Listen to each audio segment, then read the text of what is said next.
SEMO head coach Andy Sawyers, 10th season with the program. Team picked second in the preseason poll, just point out of first place.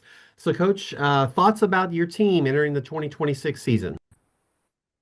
I mean, I think if you look at the roster and who's back, I think you'd think that the pitching would be the strength of our team. We return a first team all conference starter in Nathan Mertens, who I think was second or third in the conference pitcher of the year voting from a year ago.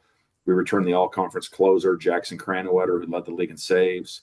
And then a lot of our bullpen. We did lose our Saturday and Sunday starters, but a lot of our pen returns. And so I feel like on paper, the pitching staff would be the strength of the team. And then the lineup's going to be very new. We do have some guys who played a year ago. Brooks Kettering, after his freshman All-American campaign, did not have the same year. You know, what people didn't know is he played hurt all year. He had surgery immediately after our season being done, and it looks like he's returning to form. But really, we don't have a position player who you'd say had a great year last year. We have some guys who played. Carson Strack was an everyday player and a contributor. But I wouldn't have said had a great year. And then Mikey Rocha was in the lineup opening day, but ended up redshirting due to injury and surgery. Andrew Ramirez was a defender who played all over the dirt, but I wouldn't have said had a great year offensively. And so we're going to be all new in the outfield. We're going to be new behind the plate, new at first base. And then we have some infielders who played but didn't have great years. And so it's going to be a really new lineup. The good news is I'm pretty darn excited about the lineup. I think that from a talent standpoint, it kind of reminds me of our 24 club that had a good run there at the end. But there are going to be a lot of new players. So I think on paper, that's what kind of stands out. It's interesting, though, you don't play the games on paper, and we've actually been better offensively than on the mound in the scrimmages so far. So I think those new bats have been pretty good so far early, but I'm sure that'll change, right? Every time there's a reason why we call them fall Americans, for nothing. That term exists for a reason, right? And it all changes once you play for real. But I think on paper, that's what you'd think, the strengths of our team would be. If besides just the faces, the actual people, if somebody's at Capitol Hall early in the season watching one of your games, what will they see that in a good way that's different than maybe what they saw last year? I think we're probably significantly more physical than we were a year ago. I thought we got a little bit light last year in terms of the bodies. That's on me. We got a little ball playerish offensively, and I think that the opportunity to slug is going to be significantly more. I think there's more just physical humans in the lineup this year. And then, you've mentioned some of the players you have coming back, and then the new faces. How do you blend those together? Like, I don't know what your starting lineup will look like, the percentage of those things, but how have you blended them together, and how will that work early on when people are like learning their roles? I mean, I think it's just what you do every day, right? I mean, you start competing from the first day in the fall and everything you do, and just, I mean, I think they've been blended from day one, right? Like this is, I know right now we're talking about a preseason, and that implies like a new year and all that, but I mean, these guys have been getting after it together, all of every team across the country. These kids have been putting sweat in the bucket, since middle of August, and so for us, the blending probably happened in August and September. And I'm kind of old school. I still think the fall's supposed to be hard. We try to challenge them physically and mentally in the fall. I think, the strongest bonds you're ever going to have are bonds with men that you sweat and you bleed with. I don't think just passing out cotton candy and hugs builds great relationships. There's a reason why, a brother you spend time in a foxhole with is probably the strongest bond you're ever going to have. And so, we try to challenge our guys this fall, both mentally and physically, and they got after it really good. And I think that blending process has already happened. And I think now it's just time to go play ball. Where did you see the most growth in the fall then? Like from an area that maybe wasn't as good as it could have been when they got on campus? I think early on I was concerned about the lineup. I really was. I mean, we had our two fall games. We were not very offensive. We did not compete well offensively in our two fall scrimmages, and I think there's been a slow and steady growth with those guys. And if you look at our scrimmages in January, and I know we've been inside, but we haven't missed a beat from a live at bat standpoint with the weather we've had, but they've been really, really competitive offensively. And so I think since August to now, I would think the offensive production has grown the most. You referenced some of the newcomers, but who is somebody on your roster that maybe the general SEMO fan doesn't know today, but they're going to know pretty soon? Yeah, we signed a young man named Cal Sullivan. Cal was the junior college national player of the year, led the country in RBIs, led the country in extra base hits. He's hit since he set foot on campus. He's going to be a fixture in the middle of our order. He's going to be a huge part of what we do. Big physical right hand hitter, a young man by the name of Caleb Klein. A really, really talented outfielder, can really can run and defend and slug it and bunt for a hit, can do a little bit of everything. He's a super talented guy. And then a guy that was on our roster last year, but didn't get to play. Our best new player last year redshirted because he had surgery. Tank Sims. Tanks is a left-hand hitting catcher with some juice in the barrel. And, we thought he was going to be just as good as Brooks Kettering was the year before, but he had to redshirt due to surgery.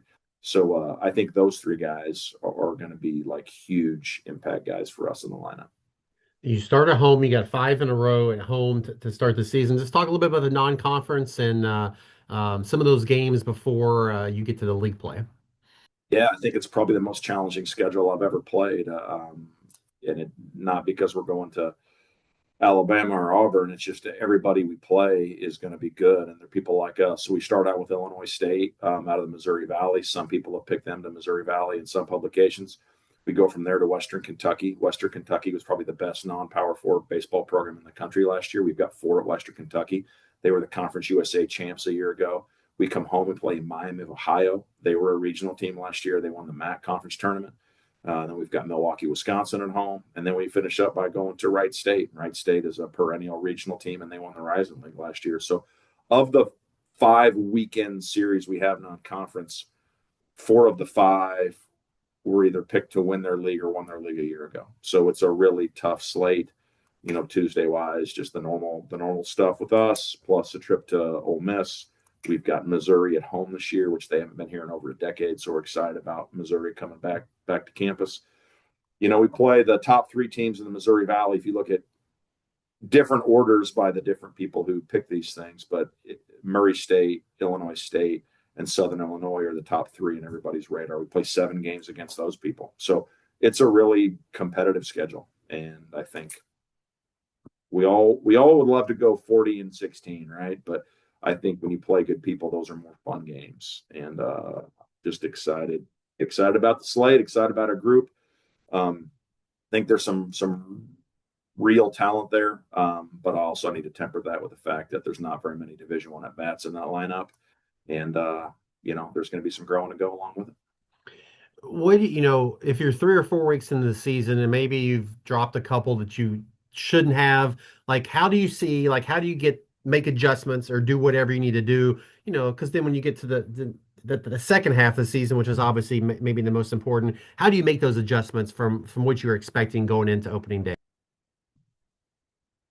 I think that's coaching, right? It comes down to being a high level communicator and just being crystal clear on like, hey, boys, here's what the standard and the expectation is.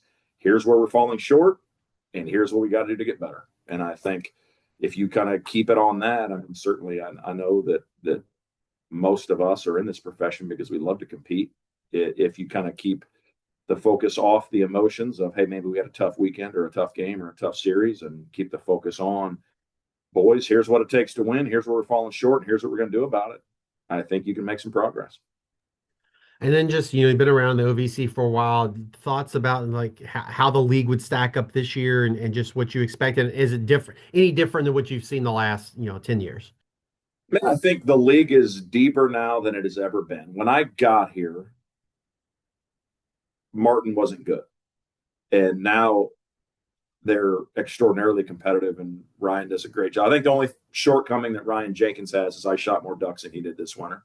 Outside of that, I think he probably is the class of the league. But UT Martin was not super competitive historically. I mean, SIUE not super competitive historically. Like when I talked with, and they're picked to win the league, right? Eastern Illinois when I got here wasn't great, and I think I don't want to call anybody the bottom half of the league. For me, saying that lets me passing judgment. I'm not saying that, but I'm just saying like the teams that were not the most competitive when I arrived are light years better than they were. And I think that's really significant. I talked with Coach Zell Coach Azell was part of the really great run that Coach Beezer had, right? And when I talk to him and look at some of these scores, man, you guys were, doing this and hitting this many home runs. And he was like, Coach, some of these series were auto sweeps 15 years ago, and it's not that way anymore. And so I think the league is more competitive now than it's ever been. And one thing I'm super proud of this. The Missouri Valley, we were all of us recruit against the Missouri Valley, right? They love to promote themselves as being a better baseball league. Last year, we jumped the Missouri Valley in RPI, and that's with Murray State going to College World Series. They had a College World Series team, and we still had a better RPI than them. That conference RPI is not necessarily built on one great team at the top of it. It's built on everybody being good and being consistent. So I think the difference in our league is just the strides that some of those programs. Again, I would never say second tier, but like I'm saying, there were some teams that weren't super competitive a decade ago that have just done a whale of a job. Um, you know, so I think that's the difference in the league that I can see. Well, Coach, appreciate your time as always. Best of luck to you and the Red Hawks all season long. Thanks a lot, Kyle.